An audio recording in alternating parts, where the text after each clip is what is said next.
2021년 7월 14일 오전 8시경 한 여성이 다급히 경찰서를 찾아왔는데요. 전날 출근한 남편이 집에 돌아오지 않았다며 실종 신고를 하러 왔다고 합니다. 남편분께서는 그 유명한 증권회사를 퇴사하고 개인 사무실을 차린 지 일주일 정도 됐는데요. 지난밤에 이상한 문자 메시지를 보내고는 연락이 두절됐다고 했습니다. 진술이 좀 굉장히 문제가 있어 보이죠. 네.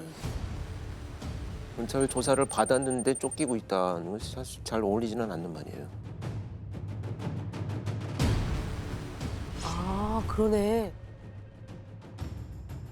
근데 저 잘 몰라요. 이 대리매매가 불법인가요? 그러게요. 그렇죠. 그 대리매매 타인의 계좌를 정식으로 위임받은 사람이 관리하는 거라 그 자체는 불법이 아니에요. 위임받은 사람이 관리하는 거니까. 네. 그런데 네네. 위임받아가지고 그걸 몰래 사용하는 경우나 이러면 이제 형사처벌. 사용을 안 아, 조금 조심스럽긴 네. 한 것 같은데 제가 만약에 아내분의 입장이라면 되고. 네. 경찰 조사를 받고 남편이 이제 도망간 것으로 추정되는 그런 상황에서 경찰에 신고를 바로 하는 게 맞을까? 왜냐면 하루밖에 지나지 않았으니까. 다시 경찰에 그렇죠. 남편을 네. 제보하는 꼴이 되는 것 맞아요. 수도 있잖아요. 그러니까 약간 그거는 좀 안 맞는 것 같기도 한데. 신고를 왜 했을까요? 그러니까요. 그 와이프분이. 아내분도 남편의 문자를 받고 고민을 많이 하셨다 하더라고요.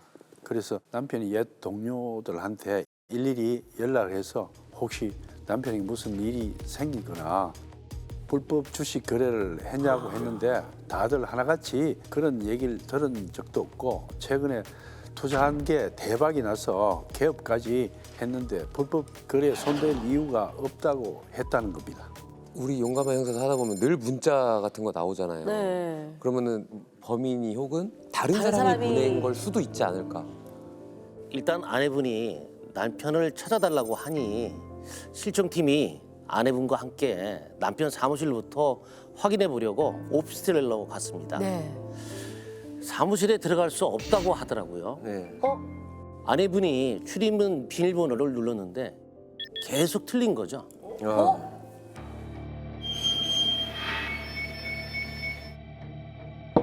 문을 두드리고 초인종을 눌러도 인기척이 없었어요. 어머. 그래서 현장에 나가 있던 실종팀이 사무실 바로 앞에 있는 CCTV부터 확인을 했는데요. 네. 곧 조 형사님께 다급히 전화를 합니다. 형님, 이거 단순 실종 사건이 아닌 것 같습니다. 뭘 보신 거죠? 강력 사건인가 보다. CCTV에 잡힌 사람이 2명이 있었습니다. 네. 사라진 남편과 함께 백팩을 맨 어떤 남성이 포착된 겁니다. 팩을 맨 남성이요? 네. 그런데 이들이 움직이는 동선이 왠지 이상하다고 하더라고요. 일단 현장으로 출동한 조 형사님은 아내분께 양해를 구하고요. 네. 문을 부수고 사무실 안으로 들어갑니다. 그런데 문이 열리는 순간 코를 찌르는 강렬한 냄새 때문에 다들 순간 멈칫했다고 합니다. 아, 설마 불안하다. 이거 이제 슬슬 온다. 문을 열어서 본 순간 락스 냄새가 확 나더라고요. 저도 범죄 현장에 가보면 증거를 인멸하기 위해서 이 락스를 사용하는 경우가 많아요. 락스를 사용해서 세척을 하면 네. 증거들이 다 없어진다고 생각을 해서 다량의 락스를 쓰기 때문에 그 냄새가 굉장히 심하게 나죠. 그러면 그 락스를 그렇게 많이 사용해서 지워야 할 무슨 흔적이 있었다는 얘기잖아요. 그렇죠. 그럴 가능성이 가장 높다고 지금 봐야 되겠죠. 들어갔을 때 사무실에 남편분은 있었나요? 남편은 보이지가 않았고요. 아, 사무실은 아주 깔끔하게 정리가 되었더라고요. 얼마나 정리를 했는지 심지어 있어야 할 것도 안 보였습니다. 책상 위에는 아무것도 없더라고요. 아내 말로는 컴퓨터랑 노트북이 있었는데 없어진 것 같다고 했습니다. 남편의 휴대전화나 지갑, 소지품도 보이지 않았었습니다. 뭔 일이 벌어진 건 확실해 보이더라고요. 사무실 벽면도 이상했거든요. 벽면? 벽면이요? 벽면이 어떻게 하면 이상할 수가 있죠? 벽면이 뭐가 이상했을까요? 시트지가 붙여져 있었는데요. 얼마나 급하게 붙였는지 막 울었고 덕지덕지 막 붙여놨더라고요. 그래서 우리 형사가 벽지를 살짝 들춰봤는데 그때 딱 이거 강력이다.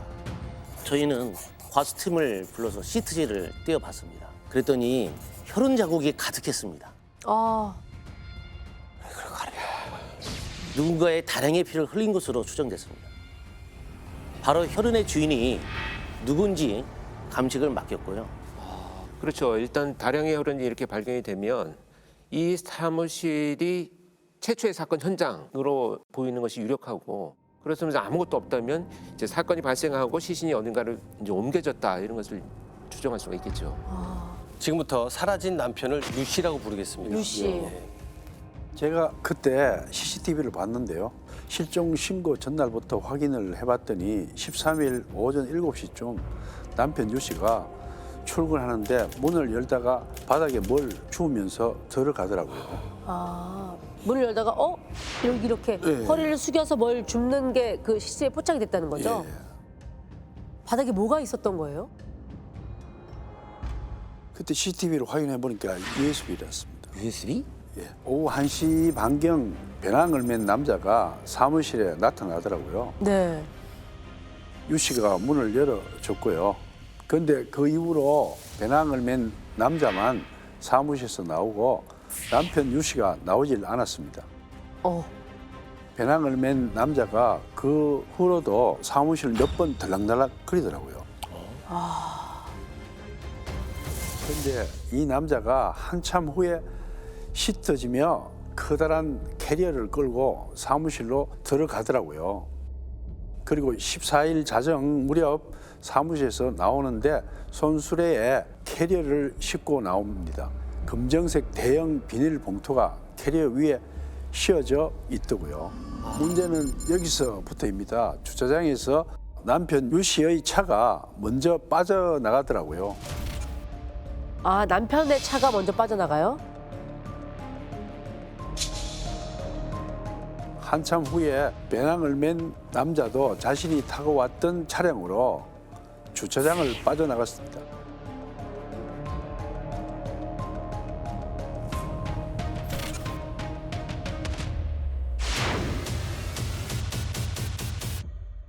피해자는 누구란 말인 거예요? 그럼 그 혈흔은 또 누구 거고? 그렇죠. 이제 확인해봐야겠지만.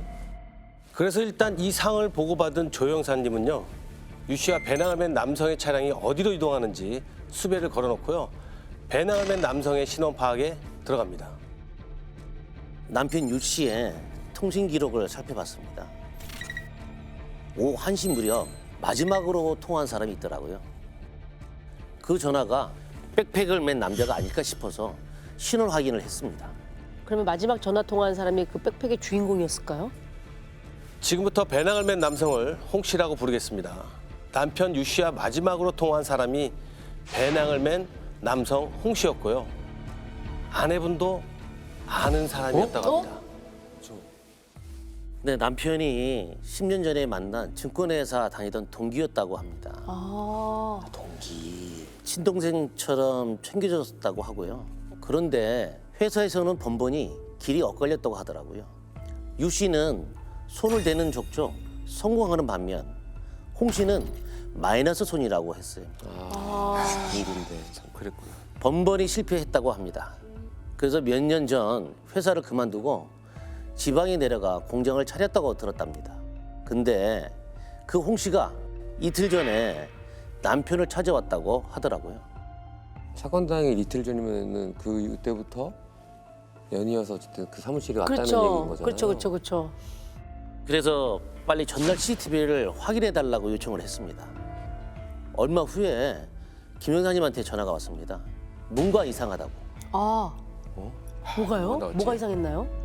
12일 날 오후 3시쯤에 남편 유 씨와 홍 씨가 외부에 만나서 사무실로 같이 들어갔습니다. 네. 그리고 잠시 후에 홍 씨가 혼자 나오고요.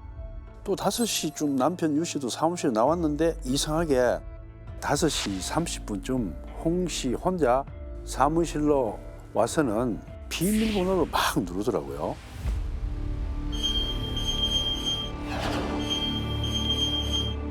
근데 문을 못 열더라고요. 당시에. 비밀번호가 틀렸는지 그러더니 문 앞에서 장장 1시간 서성대더니 마지막 가방에서 뭘 꺼내 문 하단으로 뭔가 밀어넣고 가더라고요. 그게 USB였어요. 전날 와서 놓고 간 게. 유 씨와 홍 씨 차량을 추적하던 팀에서 연락이 옵니다. 어떤 연락? 뭐 발견됐나요? 어디로 갔대요? 유씨 차량은 대구에서, 홍씨 차량은 경산에가 있더라고요. 그게 대구로 간 유 씨는 대구 연구가 없고요. 경산으로 간 홍 씨는 이제 경산에 자기 공장이 있더라고요. 아, 회사 나와서 공장 차려다 내가 그 경산인 거군요. 근데 왜 그쪽으로 갔지? 유씨 차량이 대구에 있었다고 했잖아요. 네네네. 그 운전한 게 유 씨는 맞았나요? CCTV로 식별이 어려웠습니다. 저희들이. 저희가 대구에 도착했을 때는 운전자는 이미 사라지고 잠겨 있었는데 차를 막 뒤져다 보니까 자동차 열쇠가 뒷바퀴 위에 올라 있었습니다. 뒷바퀴 위에? 혹시나 하고 그 유 씨와 홍 씨 두 사람의 통화 기록을 모두 확인했습니다. 홍 씨가 13일 밤에 고객센터 대피 번호로 전화를 한 게 나오더라고요. 그래서 그 전화로 전화를 해봤더니 대리운전 전화번호였습니다. 그래서 대구로 간 대리기사님을 찾아 만났습니다. 어떻게 된 거냐 물었더니 차 안에 키가 있으니 대구로 갖다 두라고 해서 갖다 뒀을 뿐이라고 그렇게 진술을 하더라고요. 자, 이제 이쯤 되면 이제 그 홍 씨가 이제 가장 유력한 용의자죠. 강력한 용의자입니다. 그럼 이제부터 홍 씨도 빨리 찾아야겠네. 빨리 찾아야 될 것 네. 같은데요? 그렇죠. 김영사님 팀은 고속도로 위를 달리고 있고 저는 영장을 기다리고 있었습니다. 마음이 급해지더라고요. 홍 씨가 경산에서 다른 데로 갈 수가 있고 뭔 짓을 할지 모르기 때문에 당장 확인해 줄 사람이 필요했습니다. 그래서 어떻게 하셨어요?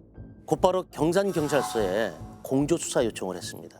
그 처음에 우리가 얘기했던 공조수사. 공조수사. 네. 공조수사. 그래서 어떻게 됐죠?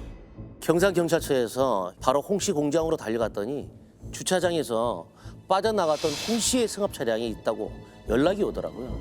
아, 그러면 그 홍 씨는요? 없다고 했습니다. 공장이 또. 안 보이고요. 그래서 일단 경산서 형사들이 창문을 열어보니 깜짝 놀랐다고 하더라고요. 뭘 봤을까요? 그 뒷문에 금고가 있더랍니다. 현금 수송 차량이 있더라고요. 경산서 형사팀은 차량을 뒤져서 일단 열쇠를 찾았고요. 금고문을 열어 봤다고 합니다. 네. 진짜 거기 유 씨가 있었나요? 아닙니다.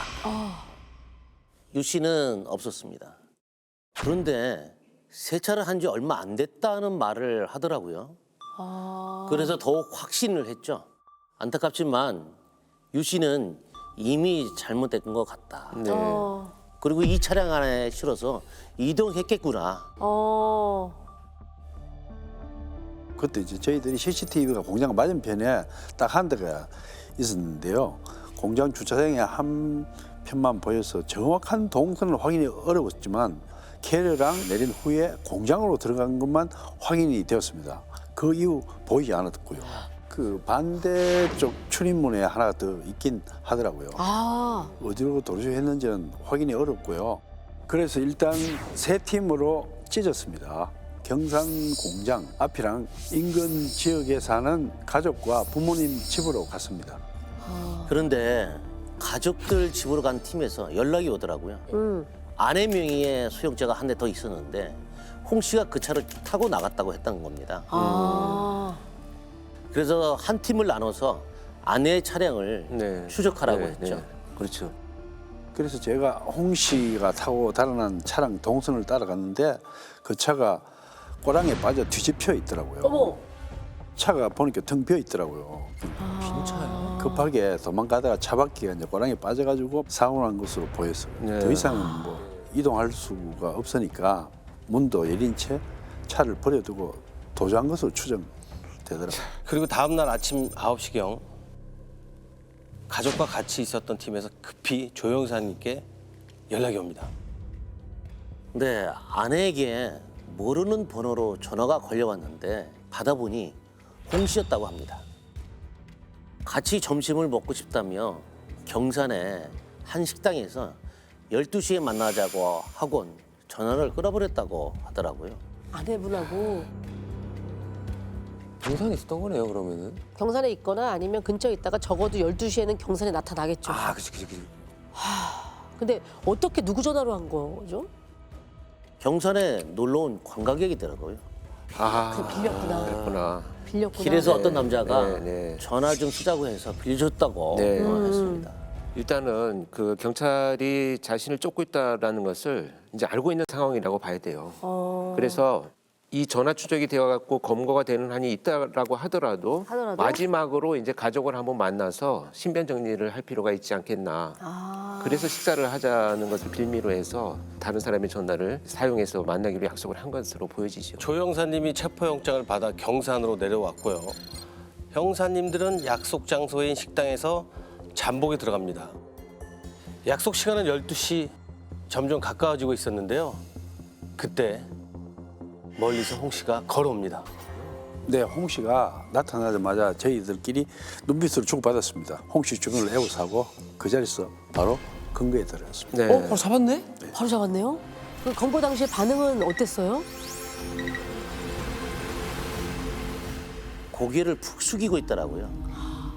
저희가 쫓고 있다는 것을 예상한 것 같았습니다. 제일 궁금한 건 사실 피해자 유 씨의 그렇죠. 행방이거든요. 네. 있을까? 어떻게 됐답니까? 입을 꼭 다물고 한마디도 안 했습니다. 아이고. 그 묵비권 행사.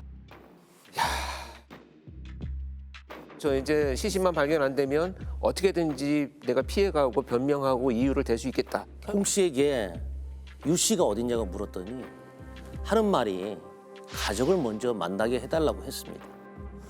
가족을요? 네. 뭐야, 왜? 왜? 그래서 만나게 해 주신 거예요? 차 안에서 홍 씨를 흔듭니다. 유 씨 지금 어디 있습니까? 당신이 말 안 하면 우리가 못 찾을 것 같아요? 새끼 풀고 50개 중대 싹 풀어갖고 뒤지면은 다 나옵니다. 이제 그만 잘못 인정하고 반성하고 그냥 다 솔직하게 털어놓는 게 어때요? 네? 이렇게 끈질긴 입씨름 끝에 그가 입을 엽니다. 정화조에 넣었다고 하더라고요. 아, 뭐야? 아유, 참. 아우, 정화전 너무하잖아요. 그럼 이제 그렇게 자백을 받아내시고 나서 홍 씨 요구대로 가족과 좀 만나게 해주신 거예요? 네. 얼굴을 보자마자 아내분이 울면서 왜 그랬어? 어. 라고 하더라고요. 홍 씨는 펑펑 울면서 미안하다. 다 정리하고 살아. 이런 말들을 하더라고요. 아, 정리하고 살아? 뭔 말이야? 이제 신변 정리하는 겁니다. 저도 예전에 그 굉장히 피곤하고 지루한 심리전을 펼친 범죄자가 있었는데 네. 이렇게 신변 정리를 하기 위해서 아내를 불러달라고 하더라고요. 자기 아내를 불러줬더니 이제 신변 정리를 다 하고 나서 자백으로 이어진 경우들이 있었습니다. 그러니까 아마 그런 징후로 봐야 되겠죠. 그래서 그 정화조로 가서 시신을 혹시 찾았나요? 예, 그 공장 뒤편에 정화조가 있었는데요. 거기서 발견됐습니다. 아니 10년을 형처럼 지냈다고 했잖아요. 근데 그런 유 씨한테 대체 그런 끔찍한 짓을 왜 했답니까? 검거 당시 영상 한번 보시죠.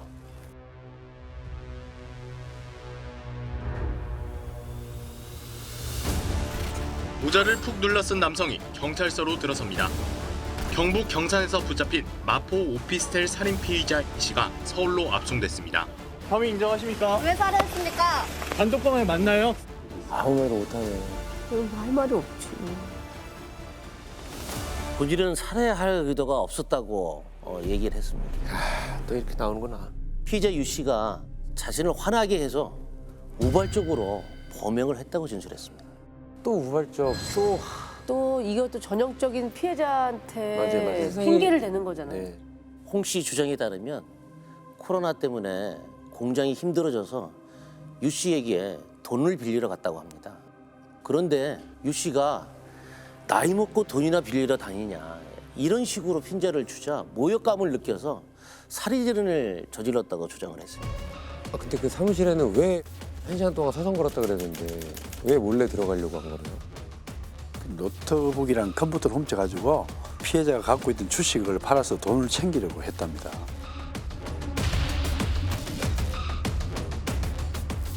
(10일) 날 피해자는 같이 사무실에서 비밀번호를 몰래 훔쳐보려고요. 근데 사무실 비밀번호가 맞지 않았던 거죠. 그래서 돌아갈까 어쩔까 망설이다가 USB를 문틈으로 밀어넣었다고 했습니다. USB 홍씨 이름만 적혀져 있고요. 안에는 아무것도 없었어. 비어 있는 USB요? 예. 왜 그런 짓을 해? 그러니까 이제 믿긴 거죠. 왜요, 왜? 자기를 모욕을 주고 쫓아냈는데 다시 부르려면 자기를 불러야 될 이유가 있어야 되잖아요. 명분? 그래서 그 이유를 USB로 만든 거죠. 미끼인 거죠, 미끼. 맞습니다. 홍 씨 계획대로 피해자가 홍 씨에게 USB 두고 갔으니 찾으러 오라고 했고 홍 씨는 그 길로 사무실로 갔습니다. 그리고 들어가자마자 배낭에서 전기 충격기를 꺼내서 피해자한테 겨눴는데 피해자가 멀쩡했던 거죠. 어머! 홍 씨보다 체격이 컸던 피해자가 격렬하게 저항하니까 배낭에서 망치를 꺼내 가격을 했다고 했습니다. 그 뒤에 칼로 잔인하게 흉기를 휘둘렀고요. 그 현금 수송 차량도 2개월 전부터 샀고요.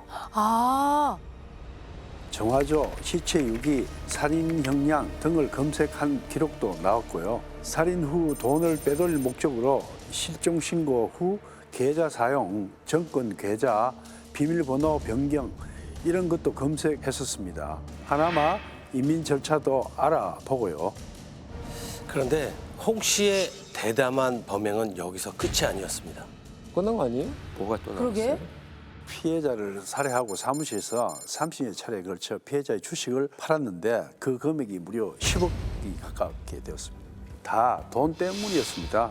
남은 주식도 다 팔아버리려고 주식 거래에 필요한 컴퓨터, 노트북, 신분증, 휴대폰, 은행, OTP, 카드까지 전부 가지고 나갔는데 결국은 실패. 아닙니다. 그 사무실에서는 이제 컴퓨터랑 노트북 다 로그인이 돼 있어서 네. 매도가 가능했습니다. 경산에 와서 컴퓨터를 다시 켜니까 새로 로그인을 했어야 했답니다. 비밀번호를 모르니까 포기하고 전부 다 버렸다고 하더라고요. 초반에 신고 때 왔던 유 씨의 아내분이 남편으로부터 받았다는 문자. 그것도 역시 홍 씨가 조작해서 보낸 게 맞나요? 맞습니다. 뭐 근데 실종 신고를 늦춰버리는 목적보다는 주식 매도 후에 돈이 입금되는 시간을 벌려고 했던 거라고요. 영업 기준으로 뭐 이틀 후에 입금이 되기 때문에 그 이틀 정도면 버티려고 했다고 합니다. 제일 가슴 아픈 건 피해자가 홍 씨에게 정말 형처럼 잘해줬다고 하더라고요. 공장이 어렵다고 해서 돈도 몇 차례 빌려줬고요. 힘든 건 없는지 살뜰히 챙겨줬다고 했습니다. 근데 홍 씨는 마지막 돈을 가로챌 생각만 했던 거죠. 재판 결과는 혹시 어떻게 나왔나요? 40년 선고를 받았습니다.